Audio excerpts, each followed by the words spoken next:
Hello and welcome to an Inkdependence.com brief video review and water drop test. This time we've got Anderson Pens Appleton Red. They are located in beautiful Appleton, Wisconsin, so this is a nicely named ink for them. It is a bit apple-y, sort of a darkish apple, maybe red delicious-y perhaps. Comes in little vials, or you can get them in bottles. I only have vials right now. There are definitely a couple of inks in this collection I'll be buying.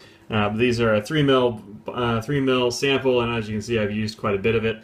Or else it's got quite a bit of it in pens, because I've been trying to decide if I actually like this ink, and I think I kind of do.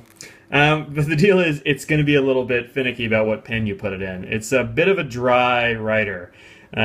Which means it's not the sort of dry that feels gritty. There have been a few of these Scribble Workshops inks in the past, like Leviathan, which is now Green Bay green. It's a fantastic ink that were just terrible. They felt like sandpaper. I hated it when I first used it. Love Green Bay, by the way, not Leviathan. That's terrible. But Green Bay, excellent.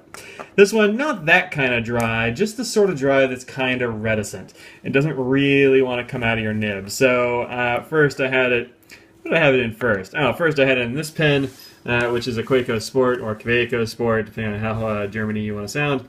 It had a medium nib on it, and it just didn't want to work at all. It was far too dry.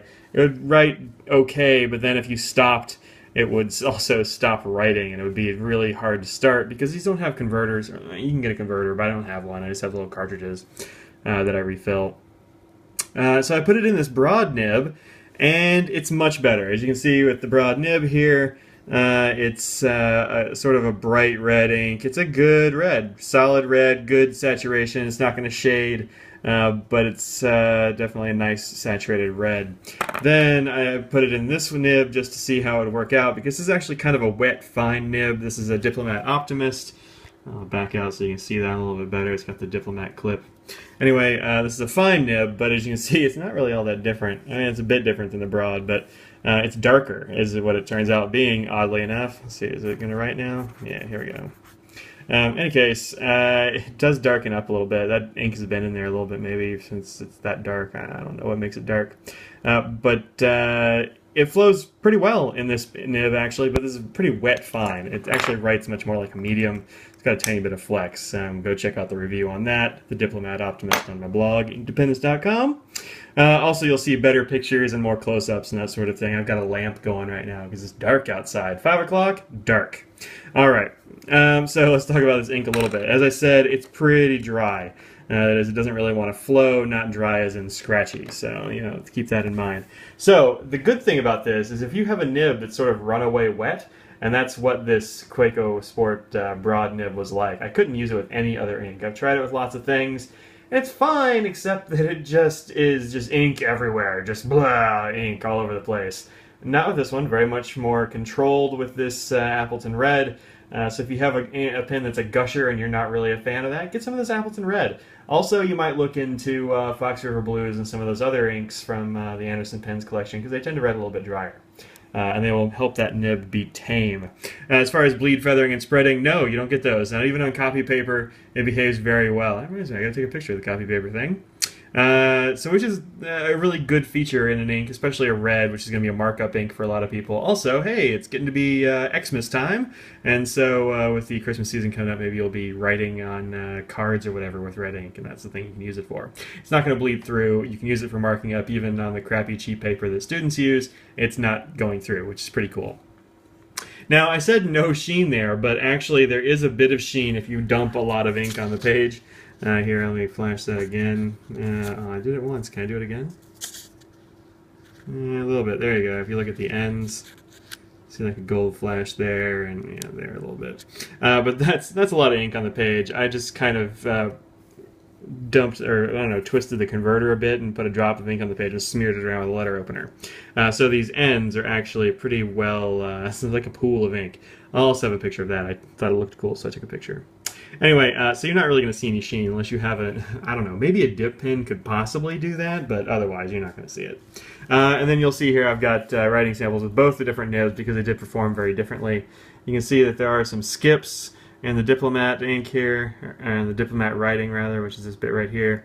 The T and doesn't, it actually railroaded really interestingly. The T there, the P there, where else? I feel like there were some other ones, but I'm not seeing them. I don't know, maybe you'll see them even though I don't. In any case, it does do a little bit of skipping. It's not bad, but it does skip a little bit because it's drier. It just doesn't want to get on the page. But when you look at the close-up from the Kaweco Sport, you're not going to see any problems. There's no hard starts, no skips. Looks good to me. It felt good. So there you go. It works fine in a wet nib, but in a dry nib, not so much. Now it turns out I had quite a few red things inked up. These are not all necessarily fountain pens. The Petite II from Pilot is it's got a Pilot Red cartridge in it, like just kind of a Pilot Red, really. But which is a very bright red. It's more of a poppy red. That and the Preppy are both a more poppy-ish red than the Appleton, which is more of like a red delicious, perhaps, if we're doing apple talk. Toucan Crimson, which is I don't know, it's a little thin. It's one of the better of the red toucans. I need to get back to reviewing toucans. I haven't done too many of those. And then we've got Ackerman's, which I'm not even going to try to say. Probably Garuda Red, Garuda Rude. I don't know. I don't speak the language, but that's a very dark, rusty sort of red. Levenger Pomegranate, which I actually just got a bottle of. They have a really good sale in Levenger during Cyber Monday. It was like 30% off a bottle, so I made a bottle of this ink, which, I mean, check out that sheen. If you look at it dead on, it's just kind of a maroon, although my phone doesn't want to. There we go, it's finally focused. If you go off to the side, man, look at that, just sheen all over the place. This is, good. But it's also a darker, sort of maroonish red, not really a pomegranate as I think of it, but nonetheless, cool ink. And then some Badger Black there to sort of bring us home with a black. So, pretty good ink. I do like this Appleton Red. It just is going to take a specific sort of pen to use. So, I'm going to go see what it does with water. I don't really know what it's going to do. I imagine it's probably going to disappear pretty well because red inks are not the best at being color fast with water. Not too many waterproof reds. There's a few like Noodler's, was it Fox, I believe, is their red one. I don't have that one. I would keep meaning to try it. Alright, let's go ahead and blot this away. Alright. And yeah, it's pretty much all gone. So, you can see a lot of it came up here on my paper towel. And you can see some of the lines in here just a little bit, but not really. This, with any significant water exposure, this is going to wash right off the page. Again, not super surprised. That's kind of what red inks do most of the time. Alright, here is it on the Memnosine paper. I like to do these little cards. I think it looks pretty good on here, which is not a very absorbent paper, but it's got an interesting texture to it that is really brought out when you do ink swabs on it. That's the Appleton Red. That red on the back? Yeah, there it is. The medium actually was working okay, but this is right after I inked it up. The Diplomat, I think the ink had been in there for a little while, so this ink might sort of age in a pen if you have a cap that's not real secure. And this cap is just a regular snap cap, not a screw-on. So, yeah, it's okay in that pen. Not great. I think it's much better in this Diplomat Broad. Now, the chromatography. Here it is. It's an 8-minute review. Goodness, one of the longer ones. I'm going to run out of memory on the phone. You can see some of it actually stuck around at the bottom, but not a whole lot, which is, what I expected.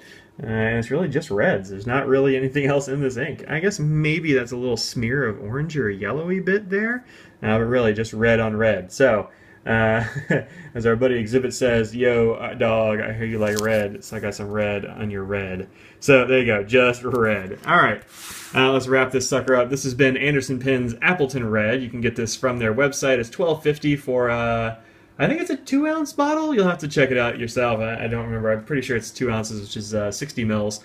Fair amount of mils. Pen averagely holds like 1.5 mils or something. So, hey, that's like 60 fills. That's pretty good for $12.50. So, reasonably priced stuff. Go check that out. You can also get samples. I kind of advise you to do a sample on this one. Just make sure that your nib works with it before you invest in a whole bottle. If you like what I do here at inkdependence.com, please go over to patreon.com/inkdependence to see how you can help. Every little bit helps, no matter how little. So thank you very much for those of you who are my patrons, and hope some other folks sign up. That would be super. Merry Christmas, y'all, and I will see you on the next review. Peace out.